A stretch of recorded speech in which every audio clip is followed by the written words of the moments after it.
గురుగారు, ఉప్పు దీపం గురించి అనేక మంది అనేక రకాలుగా చెప్పారు. అంటే ఉప్పు దీపం పెట్టడం వల్ల రకరకాల సమస్యలు పోతాయి అని. ముఖ్యంగా శ్రావణ మాసంలో ఉప్పు దీపం పెట్టాలి, ఉప్పు దీపం పెట్టడం వల్ల ఎంతో మంచిది అనేసి విన్నాను ఈ మధ్య కాలంలో నేను. ఇది వాస్తవమేనంటారా? అసలు ఉప్పు దీపం పెట్టే విధానం ఏంటి, ఎలా పెట్టాలి, ఎలా పెట్టడం వల్ల ఉన్నటువంటి సమస్యలు పోతాయి? మనకి ఉప్పు దీపం అనేటువంటిది రకరకాల మార్గాల్లో చెప్తూ ఉంటారు. మనం ఇవాళ చెప్పుకోబోయేటువంటి ఉప్పు దీపం వల్ల ఏమిటంటే ప్రత్యేకంగా అప్పులు తీరిపోతాయి దీని ద్వారా. మీకు సందేహం కలగవచ్చు, ఉప్పు దీపం ఇంట్లో పెడితే అప్పు ఎందుకు తీరాలి అని. ప్రాక్టికల్గా ఆలోచించాలి కూడా, ఎందుకంటే చూసే ప్రేక్షకులు కూడా ఆలోచించాలి ఈ విషయాన్ని. మనకి జ్యోతిష్ శాస్త్రంలో ఒక్కొక్క పదార్థానికి ఒక్కొక్క గ్రహం ప్రతీకగా చెప్తారు. ఇప్పుడు ఉప్పు అనుకోండి, లవణానికి చంద్రుడు కారకుడు, శాస్త్రంలో చెప్పబడింది ఇది. అలాగే దీపానికి రవి కుజ గురువులు కారకులు, రవి కుజ గురుగ్రహాలు. ఓకే, ముఖ్యంగా గురువు ప్రధానంగా తీసుకుంటూ అందులో కుజుని యొక్క శక్తి ఉంటూ రవి యొక్క ప్రభావం ఉంటుంది దీపంలో. ఈ రెండిటి యొక్క కలయిక ఉప్పు దీపం.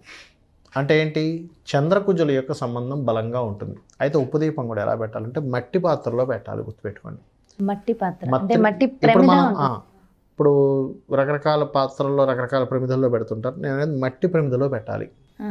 ఇప్పుడు మనం చెప్పుకోబోయేది అంటే అప్పులు తీరడానికి ఇది ప్రత్యేకంగా మట్టి ప్రమిదలో ఉప్పు వేసి అందులో ప్రమిదలో పెట్టాలి. పెట్టి ఇది ముఖ్యంగా ఎక్కడ పెట్టాలి, ఉప్పు దీపాన్ని తీసుకెళ్ళి ఆగ్నేయ భాగంలో పెట్టాలి.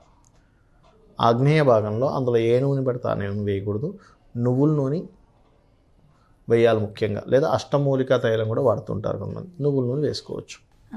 అసలు ఉప్పు దీపం అంటే ఎలా పెట్టాలి గురుగారు? ఉప్పు కింద వేయాలి? మొత్తం ఉప్పు వేస్తాం, ఒక పెద్ద పాత్రలో ఉప్పు వేస్తాం, పెద్ద పాత్రలో ఉప్పు వేస్తాం. అది కూడా మట్టిదే అయి ఉండాలి. మట్టి ఉంటాయి చూసారు, మూకుళ్ళు లాంటివి ఉంటాయి. అందులో పూర్తిగా కల్లుప్పు వేయాలి, సన్నుప్పు కాదు, కల్లుప్పు వేయాలి. వేసి అందులో ఇంకొక ప్రమిదతో, దానికంటే కొంచెం చిన్న ప్రమిద లాంటి దాంతో దీపాన్ని పెట్టాలి. ఈ రెండు కలయిక జరుగుతుంది అక్కడ ఏంటంటే దీపము మరియు ఉప్పు కలయిక. ఒక గ్రహము మరొక గ్రహం కలిసినప్పుడు ఒక యోగం ఎలా ఏర్పడుతుందో, ఇది మనం మాన్యువల్గా మనం ఒక యోగాన్ని క్రియేట్ చేస్తున్నాం. ఇది ఒక చంద్రమంగళ యోగానికి ప్రతీక ఉప్పు దీపం అనేటువంటిది. మనం ఏదో పెట్టేస్తున్నాం అనుకుంటున్నాం, అలా కాదు. ఒక యోగాన్ని మన చేతులతో మనం క్రియేట్ చేసుకుంటున్నాము. ఇంట్లో ఏమవుద్దంటే ఎప్పుడైనా ఉప్పు దీపం పెట్టినప్పుడు ఫస్ట్ ఇంట్లో నెగటివ్ ఎనర్జీ పోతుంది. అప్పటి వరకు వాళ్ళు చిరాకు ఎలా ఉన్నా అక్కడి నుంచి వాళ్ళకి తెలియకుండానే ఒక నెగటివ్ ఎనర్జీ, ఒక బద్ధకం కానీ, ఒక అంటే డిఫరెంట్గా ఆలోచన విధానం కానీ ఫస్ట్ తగ్గుతాయి. ఎందుకంటే వాతావరణాన్ని మారుస్తుంది ఉప్పు దీపం ఎప్పుడు కూడా. ఇప్పుడు చూడండి, మనం ఒక ప్రదేశంలో కూర్చున్నాం, ఇక్కడ వాతావరణం ఫ్రెష్గా ఉందనుకో, మనం మూడ్ ఆటోమేటిక్గా మారిపోతుంది. అదే అంత చంద్రవందరగా ఉన్న రూమ్లో ఉన్నాం, మన మూడు సరిగ్గా ఉండదు. ఫస్ట్ మీ మూడ్ మారితే మీ ఆలోచనలు మారుతాయి, మీ ఆలోచనలు మారితే మీరు చేసే పనులు సరిగ్గా చేస్తారు. సో ఫస్ట్ మూడ్ని క్రియేట్ చేస్తారు. అంటే ప్రతిరోజు పెట్టచ్చా గురువుగారు ఉప్పు దీపం? అయితే ఈ ఉప్పు దీపం విషయంలో మాత్రం నేను చెప్పబోయేటువంటిది సోమ, బుధ, గురు, మంగళవారాలు ప్రత్యేకించి పెట్టాలి. ప్రత్యేకంగా ఇది అప్పులు తీరడానికి ప్రత్యేకంగా. అయితే ఉప్పు దీపం పెట్టినప్పుడు ఏం చేయాలో కూడా చెప్తాను. ఇది ఒక ఇందులో 2 రకాలు ఉన్నాయి. ఈ వారాలు పెట్టడం వేరు, 41 రోజులు ఉప్పు దీపం పెట్టడం వేరు. మళ్ళీ కంటిన్యూస్గా 41 days.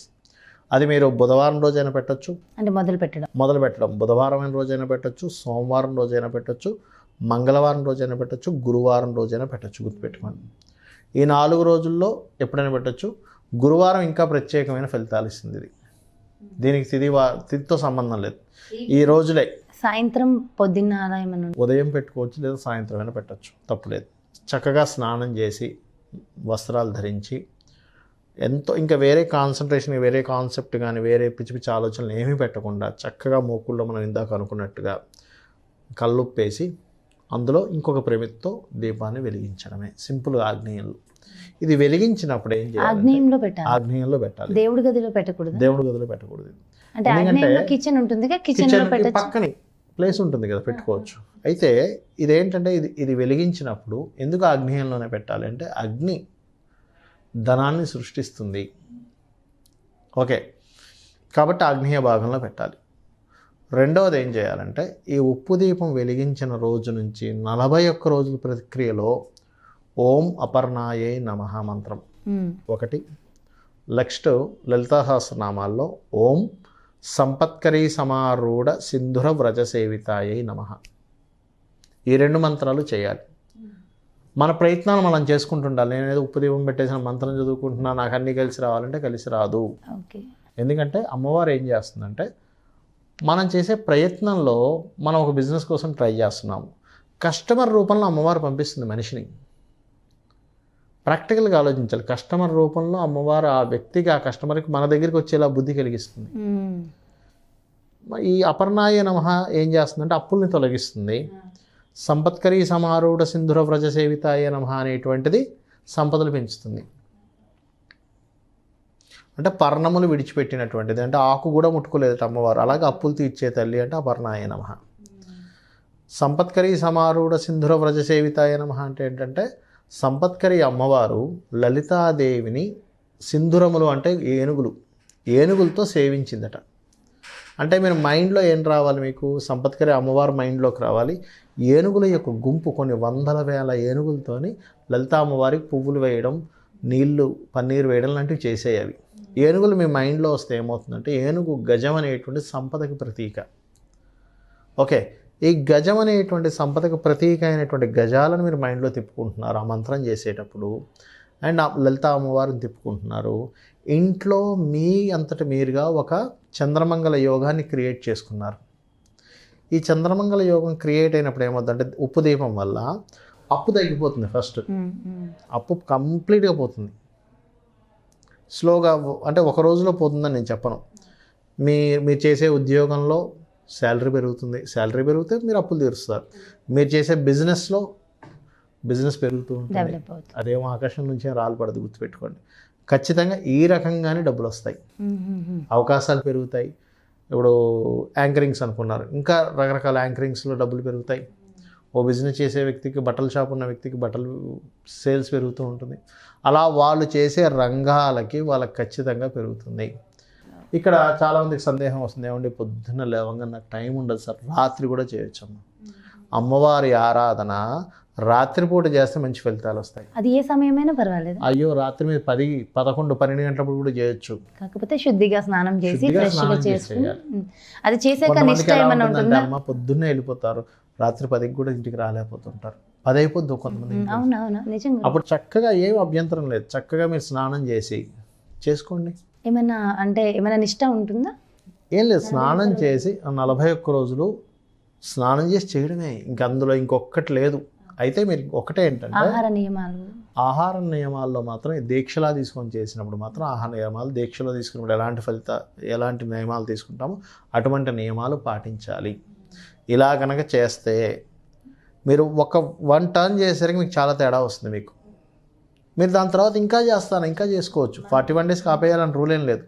అయితే గురుగారు, ఒక చిన్న సందేహం ఏంటంటే ఉప్పు దీపం పెట్టేటప్పుడు ఉప్పు వేయాలి అన్నారు కదా, ఆ ఉప్పు 41 రోజులు అలానే ఉంచొచ్చు? దీపం ఎప్పుడు అఖండ దీపం ఉండాలా? అఖండ దీపంలా ఉంటే ఇంకా మంచిది.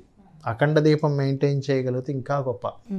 అంటే ఇంట్లో ఎవరో ఒకరు పెద్దవాళ్ళు ఎవరో ఒకరు ఆయిల్ వేస్తూ ఉంటే ఉండొచ్చు. ఇది కొంతమందికి స్త్రీలకు చేయాలనిపించినప్పుడు వాళ్ళకి కుదరదు 41 డేస్, అప్పుడు 21 డేస్ చేయొచ్చు. వాళ్ళు 21 డేస్ కట్గా చేయొచ్చు. లేదంటే 11 రోజులు చేయొచ్చా? 11 రోజులు అంటే దాని పవర్ సరిపోదు. చేయొచ్చు, 11 రోజులు కూడా చేయొచ్చు.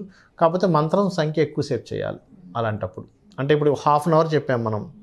చాలామంది తెలియక ఏం చేస్తారంటే ఈ మంత్రాన్ని 11 సార్లు చదువుతాను, 108 సార్లు చదువుతా అంటారు. అలా కాదు, మినిమం 1/2 అవర్ చదవాలి.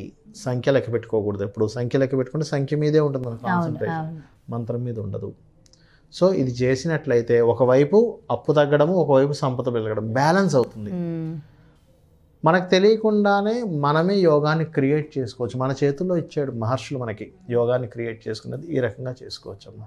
నిజంగా చాలా, అంటే స్త్రీలు పురుషులు ప్రతి ఒక్కరికి కూడా చాలా మంచి శుభవార్త చెప్పారు గురుగారు. నిజంగా మీరు అది కూడా గురువారం నిజంగా మంచి విషయం చెప్పారు గురుగారు. Thank you so much.